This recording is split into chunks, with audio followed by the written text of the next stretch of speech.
আসসালামু আলাইকুম। সবাই কেমন আছেন? আশা করি সবাই ভালো আছেন। দেশ এবং প্রবাস থেকে যারা আমাকে দেখছেন তাদের সবাইকে স্বাগতম। আমি মোহাম্মদ মেহেদী হাসান সোহেল সরকার, আইনজীবী জেলা ও দায়রা জজ আদালত কুমিল্লা। আপনাদের সামনে আমি যে বিষয়টা নিয়ে আলোচনা করব সেই বিষয়টা হলো বায়না চুক্তি অনুযায়ী অথবা বায়না চুক্তি মোতাবেক যে কোনো সম্পত্তি যদি আপনার কাছে বিক্রি করার জন্য চুক্তি করে, পরবর্তীতে আপনার কাছে আর সম্পত্তিটা বিক্রি করতে চাইলো না, তখন আপনার করণীয়টা কি? আপনি কোন কোন টাইপের মামলা করতে পারবেন, বা আপনি এই বিষয়ে মামলা করা আদৌ কি যাবে কিনা, চুক্তিটা বাস্তবায়ন করার জন্য আদালতের মাধ্যমে বাধ্য করা যাবে কিনা, এই বিষয়গুলো নিয়ে আমাদের কাছে দেশ এবং প্রবাস থেকে অনেকেই প্রশ্ন করেন। অনেকেই এই বিষয়টা জানতে চান। অনেকে বলেন যে এমন পরিস্থিতির শিকারের বিপরীতে আইনজীবী হিসাবে আমাদের সাথে কথা বলতে চান। আমি এই বিষয়টা আপনাদের সামনে ধারাবাহিকভাবে আলোচনা করব। আমি এই বিষয়টা ধারাবাহিকভাবে আলোচনার পরিপ্রেক্ষিতে আশা করব যে আপনাদের আর এই বিষয়ে কোন ধরনের পদক্ষেপ আপনাদের নিতে হবে সেই বিষয়ে পরামর্শ আর মানে নিতে হবে কোন বিষয়ে সেটা জানা লাগবে না। তখন আপনারা আইনি বিষয়টা আপনাদের কাছে একেবারেই ক্লিয়ার হয়ে যাবে। দেখেন, বায়নাপত্র বা এগ্রিমেন্ট ফর সেল, এটা এই যে চুক্তিটা হয়, চুক্তি মোতাবেক দলিল সম্পাদনে বিক্রেতা অস্বীকার করলে বা টালবাহানা করলে আপনি আইন অনুযায়ী সুনির্দিষ্ট ব্যবস্থা নিতে পারবেন। এবং সম্পত্তি হস্তান্তর আইন 1882, যেটা সেই আইন, এবং সুনির্দিষ্ট প্রতীকের আইন 1877 অনুযায়ী আপনি কিছু পদক্ষেপ গ্রহণ করতে পারবেন। পাশাপাশি আপনি ফৌজদারি মামলা করতে পারবেন। আপনার সম্পত্তি হস্তান্তর আইন 1882 এবং সুনির্দিষ্ট প্রতিকার আইন 1877, এই আইনের মাধ্যমে আপনি দেওয়ানি মামলা করতে পারবেন, অর্থাৎ সিভিল আদালতে মামলা করতে পারবেন। আর আপনি এই যে চুক্তিটা আপনার সাথে প্রতারণা করেছে সেই বিষয়ে আপনি প্যানাল কোডেও আবার মামলা করতে পারবেন। এবার আমি আরও বিস্তারিত আলোচনায় যাচ্ছি, সেটা ধাপে ধাপে আলোচনা করলে আপনাদের সামনে আরও ক্লিয়ার হবে। দেখেন, আইনি নোটিশ প্রদান, আপনি দেখেন এই জমি জমা সংক্রান্ত বিষয়ে আমরা প্রাথমিক বলি যে আপনি যেই আপনার সাথে বায়না হয়েছে সেই বায়না চুক্তিটাকে কার্যকর করার জন্য আপনি একটা আইনজীবীর মাধ্যমে, বিজ্ঞ আইনজীবীর মাধ্যমে আপনি একটা লিগেল নোটিশ পাঠান। সেই লিগেল নোটিশ পাঠালে এটাতে হয়তো 10-15 দিন বা সপ্তাহ 10 দিন আপনি সময় দিতে পারেন। সেই ওই ব্যক্তিকে আপনি প্রাথমিকভাবে একটা নোটিশ পাঠিয়ে দেখতে পারেন সে আসলে আপনার কাজটা করে কিনা। যদি করে ফেলে, আপনি টাকা পয়সা খরচ করে, এত টাকা খরচ করে আপনার মামলা না করাটা ভালো। এইটা আপনি প্রাথমিক ধাপ হিসাবে আপনি লিগেল নোটিশ পাঠাইতেই পারেন। এখন আপনি চুক্তি প্রবলের মামলা, যেটা হচ্ছে স্যুট ফর স্পেসিফিক পারফরমেন্স, অর্থাৎ আপনি চুক্তি প্রবণের যে মামলাটা আছে, এটা সুনির্দিষ্ট প্রতিকার আইনের 12 ধারায় চুক্তি প্রবণের মামলা। এই যদি কোনো ব্যক্তি চুক্তি করে, সেই চুক্তিটা যদি বাস্তবায়ন না করতে চায়, তাহলে চুক্তিটা আদালতের মাধ্যমে কার্যকর করার জন্য আদালত এই সুনির্দিষ্ট প্রতিকার আইন, অর্থাৎ এই সুনির্দিষ্ট প্রতিকার আইনের 12 ধারায় আপনারা মামলাটা করতে পারেন। এখন এর জন্য চুক্তি লঙ্ঘনের তারিখ থেকে, অর্থাৎ দলিল সম্পাদন অস্বীকার তারিখ থেকে 1 বছরের ভিতরে আপনার মামলাটা করতে হবে। অবশ্যই এক্ষেত্রে শর্ত হচ্ছে আপনার বায়না দলিলটি অবশ্যই রেজিস্ট্রিকৃত হতে হবে।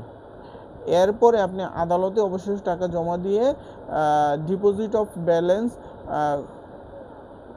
আপনি এই যে আদালতের অবশিষ্ট টাকা জমা দিয়ে আপনি একটা মামলা করতে পারেন। চুক্তির অবশিষ্ট টাকা আদালতে জমা দেওয়ার মাধ্যমে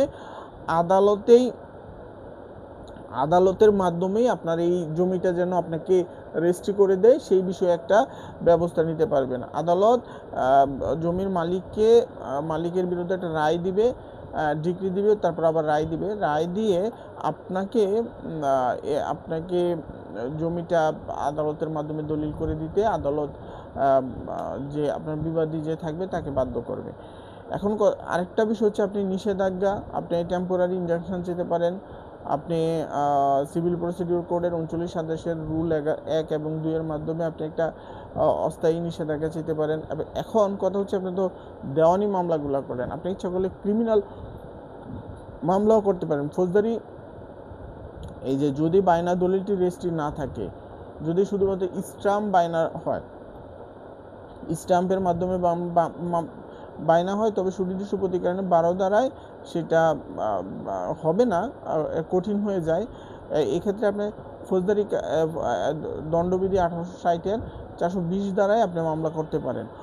এক্ষেত্রে বিশেষ সতর্কতা হচ্ছে রেজিস্ট্রেশন বাধ্যতামূলক, অর্থাৎ 2005-এর পহেলা জুলাই থেকে বায়না দলিল রেজিস্ট্রেশন বাধ্যতামূলক, অর্থাৎ রেজিস্ট্রেশনে বায়না না থাকলে আইনি প্রতিকার পাওয়া যাবে না। সময়কাল এটা দলিল সম্পাদন হওয়া, বায়না দলিল সম্পাদন 30 দিনের মধ্যে তার রেজিস্ট্রেশন করতে হবে। এখন কথা হচ্ছে যে আপনি রেজিস্ট্রির দলিলটা সাথে সাথে করতে, বায়না নিয়েছে, ইসলামে স্বাক্ষর করেছে, সেটা আপনি রেজিস্ট্রেশন করতে পারেন না, এটা আপনি 30 দিনের ভিতরে যে কোনো সময় করে নিতে পারবেন। এখন আপনাদের যদি এমন হয় যে বায়না হলো কিন্তু সম্পত্তিটা রেজিস্ট্রি করে দিতে চাইতেছে না, তো রেজিস্ট্রি করে দিতে যদি না চায় তখন কিন্তু আপনি এই আইনানুগ ব্যবস্থাগুলো নিতে পারবেন। এখন কথা হচ্ছে যে অনেক সময় মনে হয় যেন দেওয়ানি মামলা করলে বেশ সময় লাগবে কি না। দেওয়ানি মামলা, আপনি একটা জিনিস যে দেওয়ানি মামলা করবেন, এই দেওয়ানি মামলাটা আপনার সময় লাগবে, আপনি ধৈর্য ধারণ করতে হবে, তবে আপনি দেওয়ানি মামলার মাধ্যমে একটা ভালো ফলাফল পাবেন। যেমন হচ্ছে আপনার এই সম্পত্তিটা কিন্তু আপনার রেজিস্ট্রি হয়ে যাবে, আদালতের মাধ্যমে আপনি রেজিস্ট্রি করতে পারবেন। আদালত যে আপনার বিবাদী যে থাকবে তাকে কিন্তু বাধ্য করতে পারবে এবং বলবে যে আদালত তাকে এই চুক্তিটা কার্যকর করতে হবে। চুক্তিটা কার্যকর করার জন্য আদালত তাকে বাধ্য করতে পারবে, আপনাকে দলিলটা দিতে বাধ্য করতে পারবে। এখন কথা হচ্ছে যে এই যে বিব্রতকর পরিস্থিতি, অনেক ধরনের টাউট বাটপারের কথা শুনে আপনারা বিব্রতকর হয়ে আপনারা দেওয়ানি ফৌজদারি একটা মামলা করে দেন। এখন কথা হচ্ছে যে আপনি 420 মামলা করবেন, আপনার দলিলটা যদি বায়না দলিল হিসেবে রেজিস্ট্রিকৃত থাকে তখন আপনি 420 যেটা প্রতারণা, এই মামলাটা করার দরকার নেই। প্রতারণার তো এক বিষয়, সে ইচ্ছা করে ঠিক আছে প্রতারণা করেছে, এটা আপনার যদি, আপনি তো জায়গাটা পাওয়ার জন্য আপনি দলিলটা করেছেন, বায়না দলিলটা করেছেন, আপনার তো জায়গাটা দরকার, আপনি তার শাস্তি হোক এটা অন্য বিষয়, শাস্তি হবে, কিন্তু ব্যাপারটা হচ্ছে আপনি জায়গাটাই পাওয়ার জন্য আপনার মামলা করতে হবে। এই যে সুনির্দিষ্ট প্রতিকার আইনে মামলা করতে হবে। আপনার সম্পত্তি হস্তান্তর আইন যেটা 1881, এটাতে 1800 যে সম্পত্তি হস্তান্তর আইন সেটা 1882, এবং সুনির্দিষ্ট প্রতিকার আইন সেটা 1877। এই আইনগুলোতে আপনি মামলা করাটা বুদ্ধিমানের কাজ হবে। দেখেন, আমাদের সাথে আপনারা কথা বলেন, অনেক কথা বলতে চান, ফোনে দুনিয়ার সব কথা ফোনে আপনারা বলতে চান। এখন একটা মানুষ কিন্তু ফোনে সারাদিন কথা বলতে, যেমন সারাদিন আজকে কোর্ট করে আইসে আমি, তারপরেও আমাকে এই বিষয়টা যেমন বলতেছে যে ভাই, যে অনেকে স্যার বলে, অনেকে ভাই বলে, অনেকে পরিচিত মানুষ হইলে সম্বোধন ছাড়াই কথা বলে। এখন কথা হচ্ছে আমাদের কাছ থেকে জানতে চাচ্ছে যে এমন একটা বিষয় আমার সাথে বেশ 2-3 বার কথা বলার চেষ্টা করেছে, তো এই বিষয়টা রেগুলারই আমাদের কাছে জানতে চায় যে বায়না দলিল হয়েছে, কিন্তু যে বায়না দলিলটা দিছে সে তো জায়গা দিতে চাইতেছে না। এখন জায়গা দিতে চাইতেছে না, এখন তো আপনার এই জায়গা না দিলে তো অনেক বিপদ। তো এখন এই জায়গাটা তো কীভাবে নেবেন, এটা কি আপনি তার বিরুদ্ধে প্রতারণার মামলাটা করার দরকার। যদি বায়না, আরেকটা মজার বিষয় হচ্ছে যদি বায়না না হয় তখন প্রতারণার মামলা করে কি করা যাবে, প্রতারণা করে টাকাই তো পাবে। দেখেন, আপনি প্রতারণার মামলা করলে টাকা পাবে এটা সত্য, আপনি সে আপনার সম্পত্তি সংক্রান্ত বিষয়ে প্রতারণা করেছে, আপনি তো জায়গাটা পাচ্ছেন না। এই জন্যই তো আপনাদেরকে বলতেছি বারেবার যে ওই আইন তো স্পষ্ট করে বলা আছে যে 5 তারিখের 2005-এর পহেলা জুলাই থেকে বলা হয়েছে যে বায়না দলিলগুলো রেজিস্ট্রি বাধ্যতামূলক করা হয়েছে, এর আগে স্ট্যাম্পের মাধ্যমে করলে হতো। এখন যেহেতু আইন করে স্পষ্ট করে আপনার বলে দিছে, সেক্ষেত্রে আপনি অবশ্যই আপনার বায়না দলিলটা রেজিস্ট্রি করে নিতে হবে, বায়না দলিল রেজিস্ট্রি না করলে হবে না।